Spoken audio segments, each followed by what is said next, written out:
Hello guys, in today's video we'll be discussing about variables in Rust. Now variables are kind of data containers that hold our value, and we can just refer to the name and to get our value basically. So how do we define variables in Rust is let and then our name of the variable. So we have, let's say, age, and then we assign the value. Now, unlike a few strongly typed languages like C++, Java, you don't need to define your data type while you declare your variable. You can just give the name, and then data type is optional. You want to give, you can, but if you don't give, it's fine. When you assign the value, Rust will automatically pick it up. So what data types Rust uses, we'll discuss in the next video, a detailed video on data types. But for now, this is how we define our variables.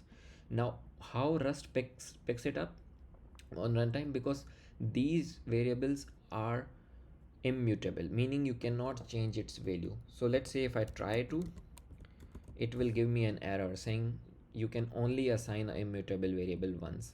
Or let's say what happens when I try to change its data type by assigning another value. So you can see it says you cannot assign an immutable variable. So what you can do is basically just use it or print it. So let's say if I try to print age and I say age, and then let's compile it and then let's run it. Now you can see it just prints age as 10, and I don't get like any errors by printing. It's because you can use it but you cannot change it. So this is immutable variables. Now let's understand what are mutable variables.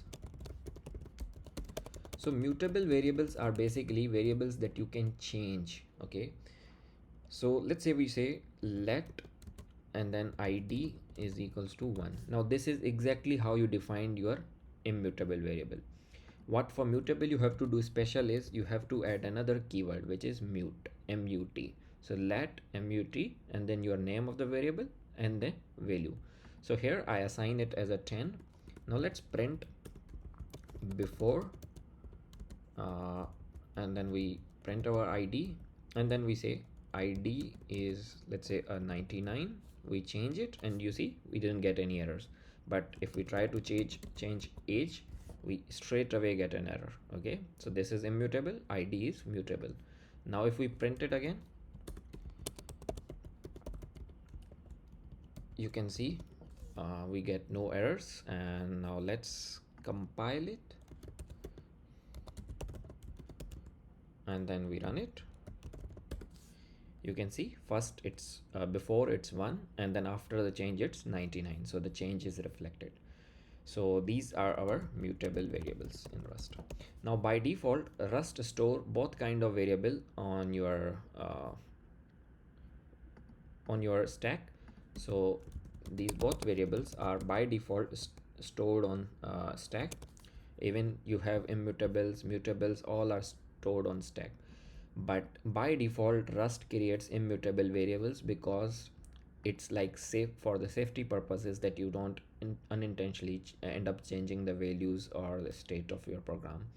So guys, that's it for this video. As I mentioned, Rust have both kinds of variables and how we define it. I hope you guys loving this series. I'll catch you guys in the next video with an interesting topic about data types.